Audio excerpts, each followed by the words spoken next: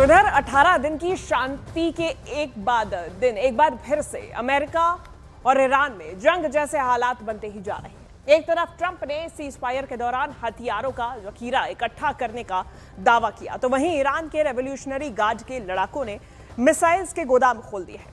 मतलब साफ है, शांति के बाद एक बार फिर बारूदी तूफान आने वाला है।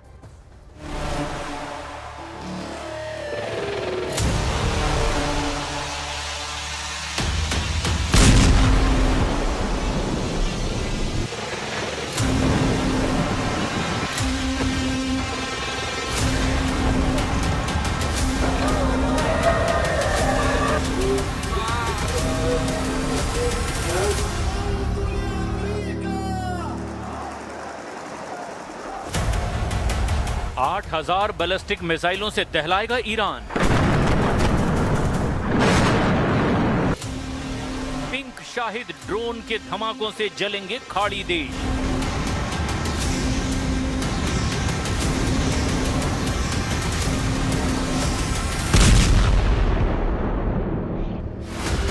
छह महीने तक हॉर्मुज युद्ध, 6 साल तक खाड़ी युद्ध।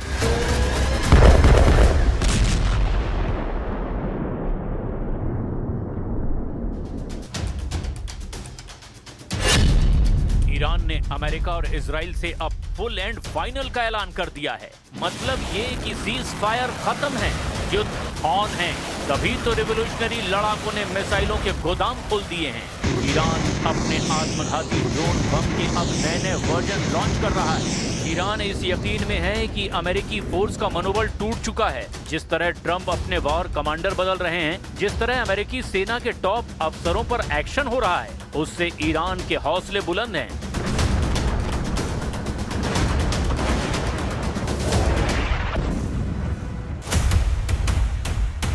ईरान से युद्ध भड़कने के बाद ट्रंप अब तक 34 सैन्य अफसरों का इस्तीफा ले चुके हैं। पिछले 25 दिनों में ट्रंप ने अमेरिकी सेना के 4 टॉप सैन्य अफसरों को बर्खास्त कर दिया है। ट्रंप फिलहाल नेवल सेक्रेटरी जॉन फेलन पर सबसे ज्यादा फायर हैं। फेलन से ट्रंप ने तत्काल इस्तीफा ले लिया है, जबकि जॉन फेलन ट्रंप के सबसे भरोसेमंद नेवल कमांडर कहे जाते हैं। न्यूज आउटलेट एक्सियोस के मुताबिक जॉन फेलन अक्सर ट्रंप के निजी रिसोर्ट मार-ए-लागो में देखे जाते रहे हैं। ट्रंप सरकार में शामिल होने से पहले जॉन फेलन बिजनेसमैन और इन्वेस्टमेंट एग्जीक्यूटिव थे। उन्हें रिपब्लिकन पार्टी के सबसे बड़े डोनर और फंड रेजर में से एक माना जाता रहा। ट्रंप से उनकी दोस्ती की वजह यही बैकग्राउंड है। इसीलिए फेलन से ट्रंप युद्ध के दौरान भी मैसेज पर बातचीत करते रहे। बावजूद इसके उन्होंने बर्खास्त किया, क्योंकि हॉर्मुज में ट्रंप के हिसाब से नतीजे नहीं मिले। तेल गलियारे पर ईरान के लड़ाकों ने बढ़त बना रखी है। अमेरिकी जंगी जहाजों की तैनाती के बावजूद स्ट्रेट में वही हो रहा है जो ईरान तय कर रहा है। हॉर्मुज में ईरान की गनबोट दौड़ रही है। हॉर्मुज में ईरान ने टोल वसूलना शुरू कर दिया है। हॉर्मुज से बारूदी सुरंग हटाने में लगेंगे अभी और 6 महीने। हॉर्मुज पर ट्रंप के सभी दावों की हवा खराब है। तो चलिए अब आपको एक दिलचस्प वीडियो दिखाते हैं। ईरान के अहवाज में एक प्रोग्राम में IRGC ने गुलाबी रंग का शाहिद 136 ड्रोन दिखाया। यह पिंक मिसाइल एक छोटी ईरानी लड़की के वायरल वीडियो से प्रेरित था। इसके बाद लड़कों की मांग पर एक मिसाइल को नीले रंग में भी रंगा गया।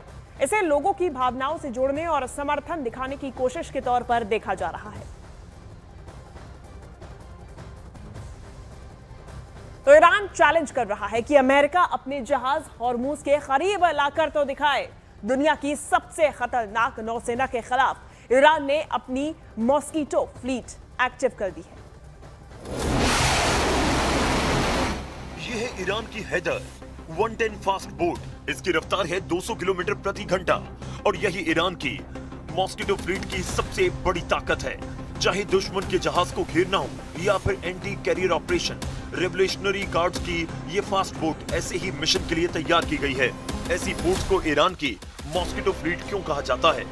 इस वीडियो को देखकर समझा जा सकता है कि ये दुश्मन के जहाजों को चारों तरफ से घेरने के लिए बनाई गई है, ताकि उस जहाज की एंटी बोट गन भी परेशान हो जाए कि मारे किसे और बचे किससे। क्योंकि ये बोट अगर सैकड़ों किलो बारूद के साथ लैस हुई तो ये बड़े बड़े जहाजों का यही हाल कर देगी। ये बात ट्रंप और उनकी नौसेना बहुत अच्छी तरह से जानती है। यह आकार में छोटी है, मच्छरों की तरह भिनभिनाती है और टारगेट को चारों तरफ से घेर लेती है। ईरान के पास ऐसी कई और फास्ट बोट हैं और इन्हें दुनिया की फास्ट बोट की सबसे बड़ी फ्लीट क्यों कहा जाता है?